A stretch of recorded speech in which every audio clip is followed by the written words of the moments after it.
Hi guys, back again with another setup video, and this one is for the Circuit of the Americas in Austin, Texas. This circuit takes the approach of lifting the best elements from other tracks on the calendar, and it does it extremely well.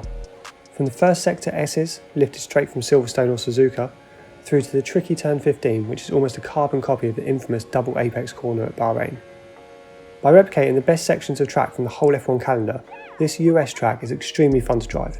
There is a lot of elevation change along with quick direction changes and a much slower technical section, so setting up your car can be a tricky affair.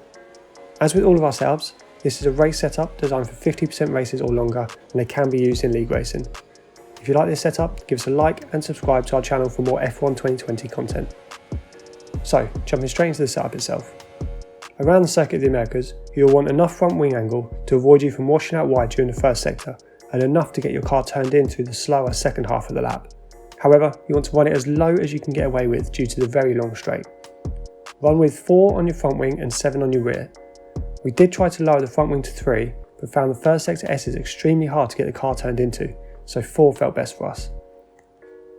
This track has a few slow acceleration zones, and at the start of sector 3, there is a very tricky acceleration zone out of turn 13.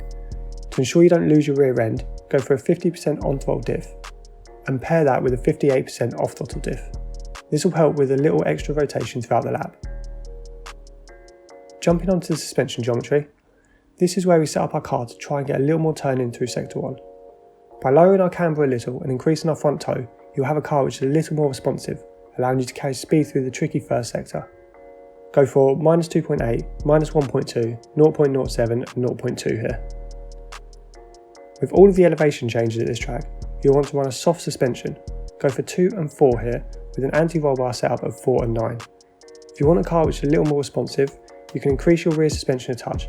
However, the stiffer you go at the rear, the twitchier your car will become, and in turn your rear tyres will start to overheat. Go with 2 and 4 on the ride height. Next up, the brake setup. As with most of our race setups, go for 95% brake pressure and 50% bias. You want to keep the brake bias at 50% as you will be braking and turning at the same time at a few places around the track, so you're much more likely to lock a wheel if you run a higher brake bias. Finally, when your tyre pressure is low, go for 21.8 at the front and 19.5 at the rear. This track is brutal on tyre temperature and wear, so we use our pressures to combat this as much as possible. And that'll do it for our United States race setup. This setup is designed to give you a super drivable car, allowing you to drive consistently throughout a race. If it helps you out, pop this video a like and subscribe to our channel for more F1 content. And if you fancy chatting with our growing community, why not join our Discord and say hi. I'll leave this video with a little bit of racing, and until next time, see you on track.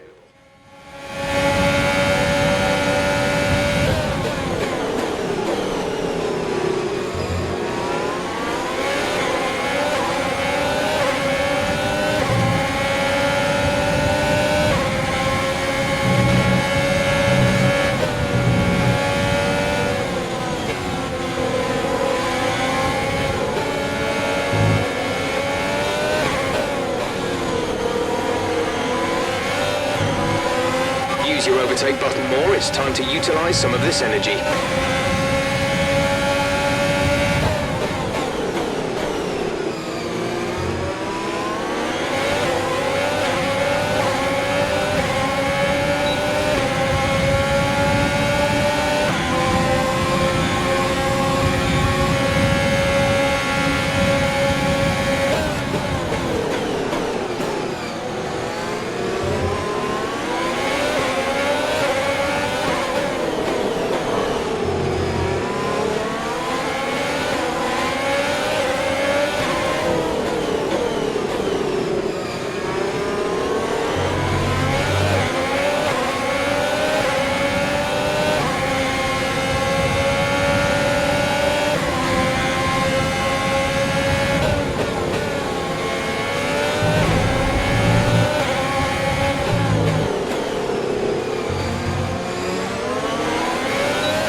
is available on the MFD.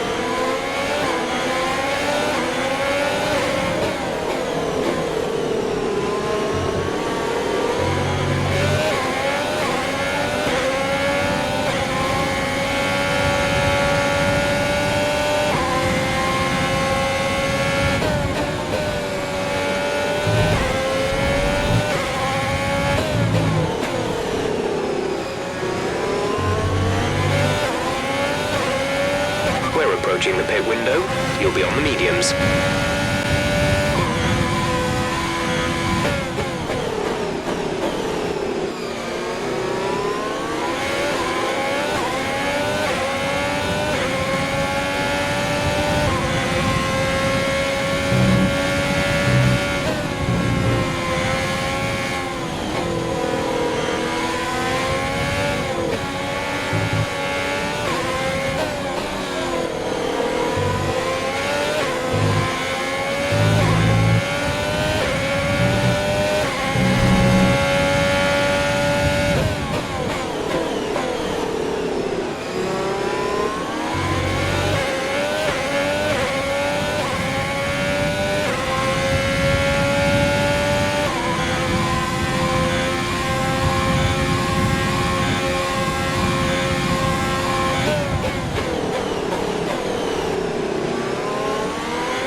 You're in the top 10 now. Keep it up.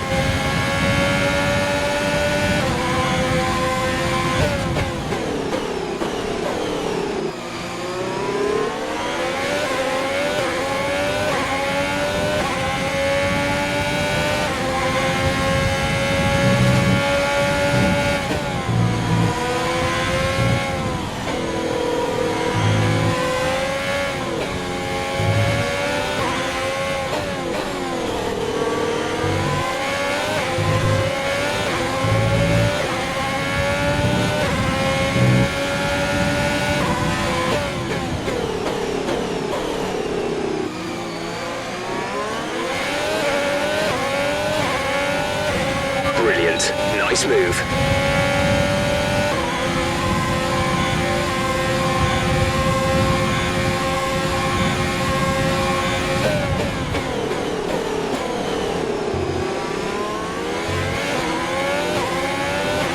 We're not going to be able to run in this engine mode much longer. We're about a lap over target.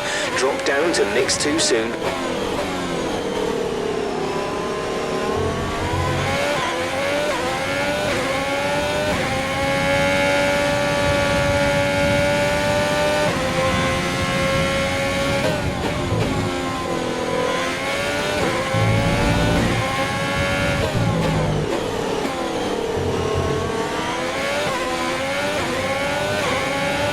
Push now. We're boxing this lap.